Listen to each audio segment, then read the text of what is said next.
Hello बच्चों, तो चलिए प्रश्न देखते हैं। हमारा प्रश्न है त्रिक के नियमानुसार, ठीक है।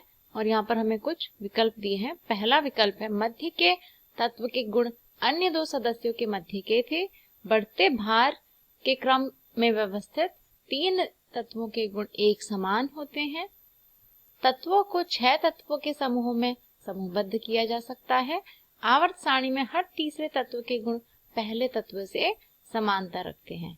ठीक है, तो चलिए हम इस प्रश्न को हल करेंगे। और यह जो प्रश्न है इसकी सबसे पहले जो मुख्य अवधारणा है वो हम लिख लेंगे।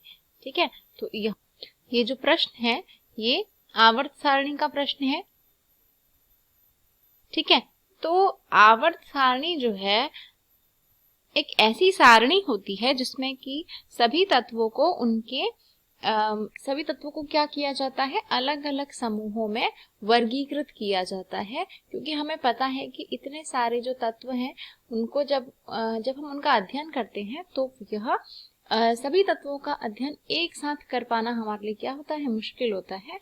इसीलिए हम इनको वर्गीकृत कर देते हैं। ठीक है, अब देखिए आवर्त सारणी में सबसे पहले जो कंट्रीब्यूशन था वह डोबेराइनर का था। ठीक है, तो जो साइंटिस्ट इसमें सबसे पहले इन्वॉल्व हुए थे उनका नाम है डोबेराइनर। ठीक है, तो डोबेराइनर ने अपना त्रिक सिद्धांत दिया था। तो यहाँ पर अगर बात करें त्रिक की तो यह डोबेराइनर के द्वारा दिया गया था। और त्रिक का अर्थ है इन्होंने तीन तीन के समूह में क्या किया था, तत्वों को विभाजित किया था। ठीक है, और कहा था कि एक त्रिक में जो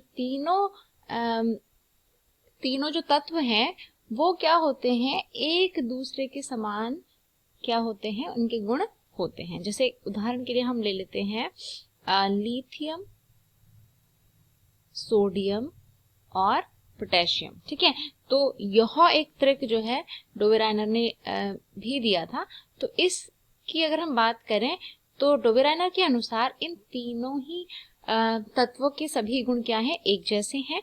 अब इन्होंने किस बेसिस पर ऐसा कहा, इन्होंने कहा कि हर एक त्रिक में जो पहला तत्व है और जो अंतिम तत्व है इन दोनों के परमाणु द्रव्यमान का जो माध्य अंक होगा वह बीच वाले तत्व के परमाणु भार के बराबर होता है। उदाहरण के लिए जैसे लिथियम का अगर हम बात करें परमाणु द्रव्यमान की तो यह लगभग 6.9 के आसपास आता है।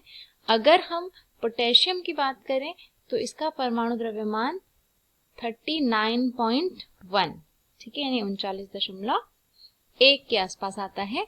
अगर हम इन दोनों का माध्य निकालें तो वह संख्या आती है 23। ठीक है, और 23 ही हमारा क्या होता है, सोडियम का परमाणु द्रव्यमान होता है।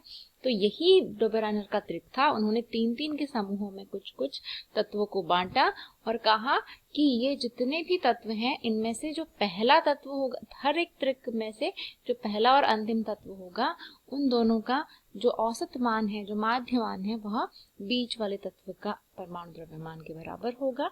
और ऐसे सभी तत्व जिन्हें इस प्रकार इन्होंने त्रिक में बांटा उन सभी तत्वों के गुण एक जैसे होंगे। ठीक है, हर एक त्रिक में तीनों जो तत्व हैं उनके सभी गुण समान होंगे। ठीक है, तो इस प्रकार इन्होंने कुल 4 जो है समूह दिए थे, जैसे लिथियम, सोडियम, पोटेशियम। इसी तरीके से अन्य 3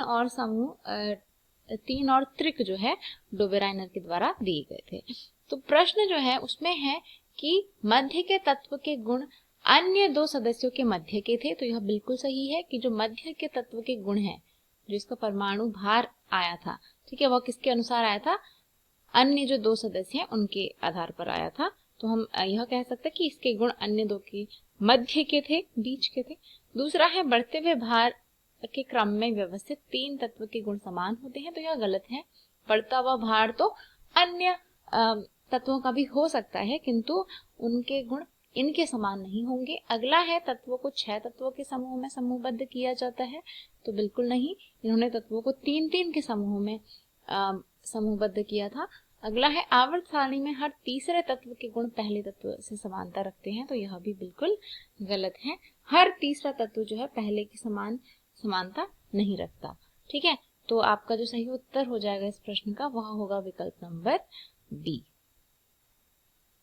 ठीक है, तो मैं आशा करती हूँ आपको उत्तर समझ आया होगा। धन्यवाद।